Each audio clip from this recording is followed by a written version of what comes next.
Hi friends, मेरा नाम है मयंक और आज हम बात करेंगे एक ऐसे सब्जेक्ट के इतिहास के बारे में जिससे बच्चे बच्चे डरते हैं स्कूल के टाइम पे।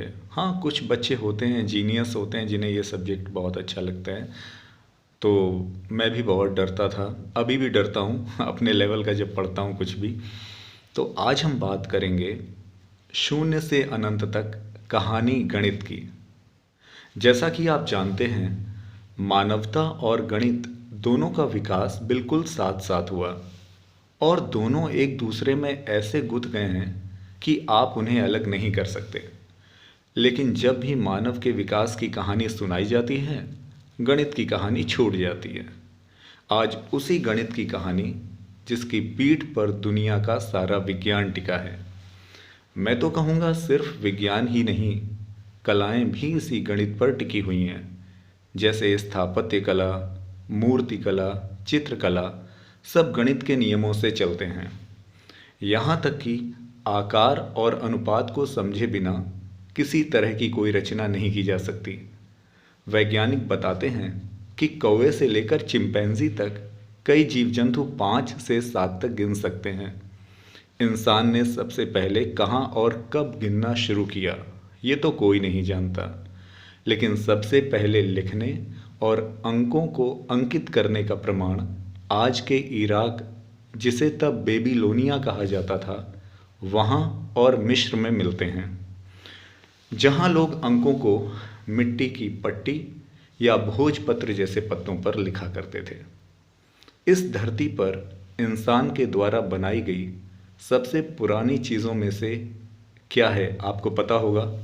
मिस्र के पिरामिड। जी हाँ, 5000 साल पहले पत्थर, रस्सी, लोगों की मेहनत और गणित के प्रयोग से इन विशालकाय पिरामिडों का निर्माण संभव हो पाया।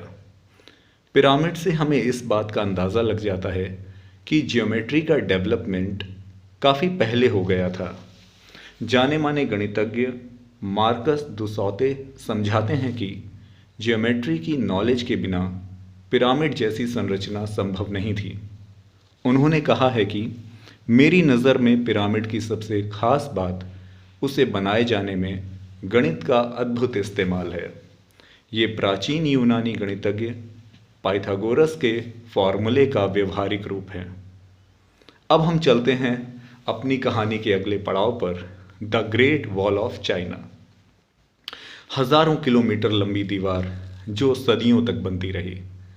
चीन की दीवार का पहला पत्थर आज से लगभग 2500 साल पहले रखा गया होगा। ऊंची नीची ज़मीन पर सुरक्षा के लिहाज से मजबूत दीवार बनाना आज के इंजीनियर्स के लिए भी बहुत बड़ी चुनौती है। लेकिन चीनियों के इस कमाल के पीछे सिर्फ एक वजह थी, वो कमाल था गणित का कमाल। गणितज्ञ मार्कस दुसौते कहते हैं कि दीवार बनाने के लिए उतार चढ़ाव का एंगल, दूरी और उसमें लगने वाले सामान की मात्रा, इन सब का हिसाब लगाया जाना ज़रूरी था। इससे हमें इस बात का पता चल जाता है कि चाइनीज़ भी ज्योमेट्री के मामले में बहुत डेवलप्ड थे। तो आज की कहानी हम यहीं ख़त्म करते हैं। मैं इसका पार्ट 2 लेकर भी आऊँगा, वेट करिएगा। थैंक्स।